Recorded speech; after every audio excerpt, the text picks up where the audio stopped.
Salut les Tesla fans, je suis très content de vous retrouver aujourd'hui pour une nouvelle vidéo où on va parler recharge. Alors, vous êtes nombreux à avoir passé commande récemment, ou bien alors vous allez peut-être bientôt le faire. N'oubliez pas évidemment d'utiliser un lien de parrainage, vous en trouverez en description de cette vidéo. Et puis forcément, une fois qu'on a passé commande, viennent les questions, assurance, on verra ça dans une prochaine vidéo d'ailleurs. Et puis recharge à domicile. Qu'est-ce qu'on installe? Et en fait, je voulais partager avec vous un conseil, et j'ai envie de dire qu'il s'applique pratiquement à tout le monde. Alors on va enlever évidemment les professionnels, ceux qui achètent une Tesla pour les activités de taxi ou de VTC. Bon, eux, ils ont des besoins de recharge importants. Et donc effectivement il faut que tous les matins pratiquement ils soient à 100% sur leur batterie. Donc on va aussi enlever ceux qui ont besoin de leur voiture pour des raisons professionnelles et pour des kilométrages importants quotidiens. Par exemple, je sais pas, des infirmiers qui ont besoin de faire des tournées et qui ont peut-être besoin de faire 200 km par jour par exemple. Bon, dans ce cas là, eux surtout, le conseil que j'ai envie de leur donner, c'est de s'orienter vers des long range, parce que la SR+ peut être effectivement assez limite à ce niveau-là. Mais donc on va parler, voilà, pour vous qui êtes certainement la majorité de ceux qui m'écoutaient et qui ont un besoin normal, et j'ai envie de dire qui au quotidien vont utiliser leur voiture certainement pour aller au travail, on va enlever la période Covid, et qui donc globalement vont faire moins de 100 km par jour, d'accord. Et après évidemment avec sa voiture on peut l'utiliser pour le week-end, on peut l'utiliser pour les vacances. Mais c'est pas le but, parce que le but de la question sur qu'est-ce que j'installe comme recharge à la maison, c'est finalement pour son besoin quotidien. Et quand on a un besoin de 80 km par jour d'autonomie, moi ce que je vous conseille, c'est de ne pas, parce que je vois beaucoup de posts passer sur Facebook, c'est alors qu'est-ce que j'installe comme wallbox et ainsi de suite. Donc les wallbox, c'est des boîtes pour avoir un chargeur à domicile. Qu'est-ce que j'installe? Moi, le conseil que j'ai envie de vous donner aujourd'hui, c'est de commencer en fait avec ce que vous fournit Tesla, c'est-à-dire l'UMC, ce qu'on appelle l'UMC. Donc c'est l'unité mobile de recharge qui vous est fournie et qui va vous permettre de recharger sur votre prise, sur une prise standard, à domicile, dans votre garage ou bien dans votre jardin, et qui...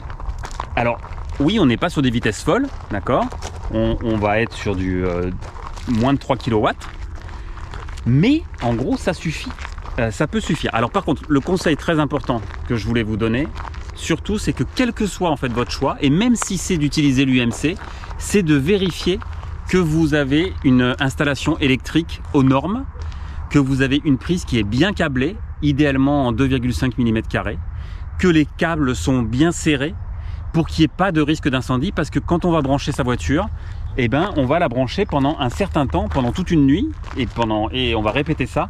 Donc il faut vraiment avoir une installation aux normes, idéalement faire vérifier par un électricien, ou si vous vous y connaissez un peu, vous renseigner, refaire la prise, la mettre bien, pour que vous n'ayez absolument aucun souci. Surtout, c'est ça vraiment le plus important, déjà, le premier message le plus important.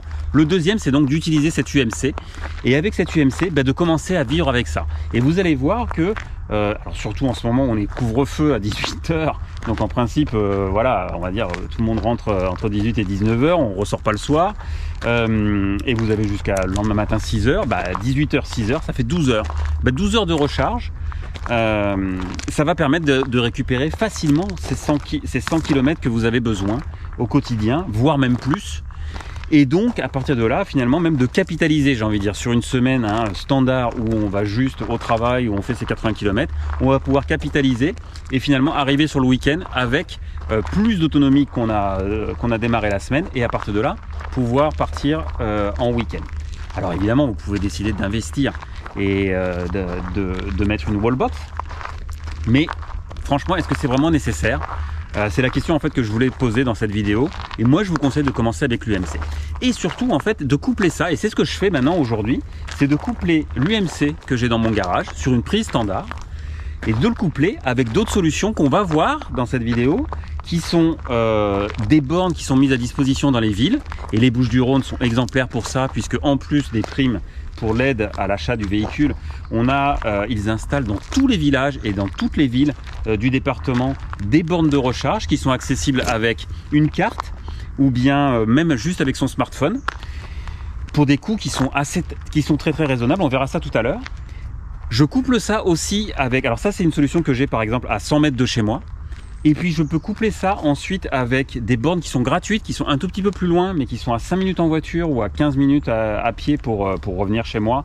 Et où je peux laisser ma voiture en charge toute pendant 4-5 heures à 11 kW de puissance. Et là en plus j'ai des bornes gratuites qui sont dans un centre commercial. Et puis enfin, en fait, le but de cette stratégie de recharge, c'est non pas d'avoir quelque chose de puissant à domicile et de se dire c'est bon, je peux remonter à 100% en une nuit, je peux remonter de 0 à 100% en une nuit. Est-ce que c'est si vraiment utile que ça? Une fois encore, pour nous, la majorité qui avons juste besoin d'un véhicule, d'une quantité d'énergie nécessaire pour aller au travail, et puis ensuite pour le week-end de façon occasionnelle pour aller plus loin. Et bien quand j'ai besoin d'aller plus loin le week-end, même si finalement je finis mon vendredi avec une charge on va dire à 40% par exemple le vendredi soir en rentrant chez moi, et que le week-end samedi matin je veux partir en week-end, et bien mes 40% ils me permettent idéalement de rejoindre un superchargeur. Et à partir de là, de ce superchargeur, de récupérer en 20 minutes le temps de boire un café, de récupérer largement de quoi ensuite aller jusqu'au prochain superchargeur et ainsi de suite. J'ai donc une stratégie en fait. Donc le 100% batterie à la maison, ça peut c'est bien, mais est-ce que c'est si utile que ça? Aujourd'hui finalement, est-ce que c'est 500, parce qu'il faut compter au moins 500 € pour une wallbox, plus l'installation faite par un électricien, tirer des câbles de sections importantes de 6 ou 10 mm², installer les disjoncteurs qui vont bien, donc bref on a une installation qui va coûter au moins 1000 €. Ces 1000 €, franchement l'alternative c'est de les mettre dans les superchargeurs, de donner cet argent à Tesla, parce que aujourd'hui avec mon UMC j'ai largement de quoi alimenter ma voiture pour pouvoir rejoindre un superchargeur et à partir de là voyager dans toute l'Europe si j'en ai envie. Donc voilà, une stratégie en 4 points en fait. Un UMC mobile pour commencer chez soi, ça c'est bien quand même, c'est toujours bien d'avoir cette roue de secours. Donc ça, mais à côté de ça, j'ai des bornes de recharge de ma ville qui sont pas loin et qui sont souvent accessibles, mais pas toujours, parce qu'ils en mettent pas non plus des quantités folles. J'ai des bornes dans un centre commercial, donc tout ça c'est du 11 kW, donc ça va pas super vite. C'est-à-dire que 11 kW, on a une batterie de 77 kW, donc il faut compter 7 heures globalement. Si on part de 0 et qu'on va aller à 100, une fois encore, ce qu'on ne fait jamais, donc on va dire entre 5 et 6 heures. Et enfin, toutes ces solutions, ces 3 solutions que j'ai à proximité de chez moi, elles me permettent de rejoindre ensuite un superchargeur. Et de là, je peux voyager et je peux aller où je veux. Donc voilà, donc finalement, je me dis que la wallbox chez soi, aujourd'hui, en tout cas pour mon besoin, j'estime que c'est totalement inutile et que c'est un investissement qui est superflu.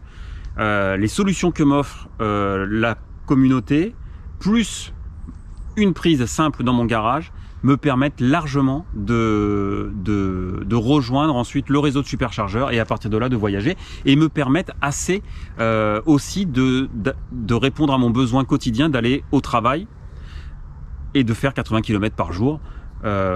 Sans aucune difficulté, en fait c'est largement suffisant l'UMC. Alors après l'UMC, il y en a qui disent oui mais moi l'UMC j'aime bien l'avoir dans le coffre, ça me peut permettre tout ça. Non, moi je sais pas, quand je pars en week-end ou autre, j'en ai vraiment pas besoin. Je sais que j'ai le réseau de superchargeurs après pour m'étendre, pour partir en week-end sur la Côte d'Azur, à Nice ou n'importe, ou à Lyon ou autre, donc je m'appuie sur le réseau de superchargeurs, ça me suffit largement, j'ai pas besoin. Après je prends l'UMC par exemple quand je pars en vacances pendant l'été ou autre, et si je vais effectivement dans une location ou si je vais chez des amis, là je l'emmène avec moi parce que je veux pouvoir charger chez eux et pour pouvoir ensuite effectivement rayonner dans une région sans aller sans rejoindre un superchargeur. Mais sinon l'UMC, moi il reste en fait dans mon garage et ma voiture, je la branche dessus quand j'en ai besoin. Une fois encore, après stratégie, on en avait parlé dans une précédente vidéo, je vous mets des liens là-haut. Biberonnage ou pas biberonnage, bon ça c'est un choix. Soit on remonte à 90%, et puis ensuite on diminue tous les jours et on consomme 10-15%. Et puis à la fin de la semaine, on va être à 0. Et là on remonte à nouveau à 90%. Soit tous les soirs on biberonne et on rebranche sa voiture pour la laisser à 50-60%, c'est une autre stratégie. Voilà en fait ce que je voulais vous dire sur la recharge. On va aller voir les bornes de la ville. On va aller voir les chargeurs dans un centre commercial et où vous pouvez venir, il y a 2 emplacements. On est sur du 22 kW ici, on en trouve à 18, on en trouve à 11, mais la majorité sont à 22 kW. Donc sur nos Tesla Model 3, on va récupérer 11 kW de charge.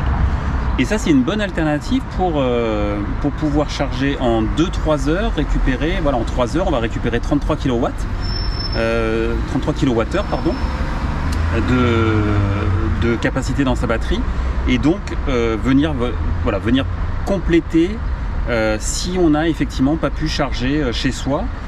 C'est un bon moyen. Il faut savoir ici par exemple que sur les Bouches-du-Rhône, alors ça marche soit avec une carte soit avec son téléphone portable, on n'est pas obligé d'être abonné et c'est gratuit de 21h à 7h. Bon, la première heure est payante, 1,50 € si vous êtes abonné, et ensuite donc le bon plan par exemple c'est de venir à 20h, en fait à 20h01 ou 20h02. Vous payez la première heure 1,50 € et ensuite vous restez jusqu'à 23h par exemple si vous n'habitez pas loin. Donc ça c'est une borne que j'ai par exemple à 100 mètres de chez moi et qui est un bon complément à la prise qu'on peut avoir au garage, c'est ce que je vous expliquais tout à l'heure, et évidemment après à d'autres solutions qu'on va voir ensuite. Après la prise à la maison, après les bornes mises en place dans les villes, dans les centres-villes, les centres commerciaux. Donc à Miramas, on a un village de marque et qui a déjà mis en place, je crois qu'il y en a 5, si je dis pas de bêtises, ou 4 bornes, enfin 4 bornes mais avec 2 places par borne. Et là sur un nouveau parking, ils viennent d'installer encore, on peut voir ici 5 bornes, plus 5 autres derrière, donc encore 10 bornes, donc soit 20 nouvelles places électriques. Et en plus, alors elles ne sont pas encore branchées, vous voyez, il y a encore des plastiques. Mais il n'y a pas de carte, ça marchera sans carte. Bon, il y a marqué Bluetooth, mais on verra ce que c'est. Évidemment, on est sur du T2, on est sur du 11 kW, non, du 22 kW. Donc pour les modèles S, ça peut charger jusqu'à 22 kW. Avec nos modèles 3, on va pouvoir charger jusqu'à 11 kW. Et donc voilà, c'est une solution. En plus, là, c'est mis à disposition gratuitement. Les charges sont gratuites pour l'instant, en tout cas.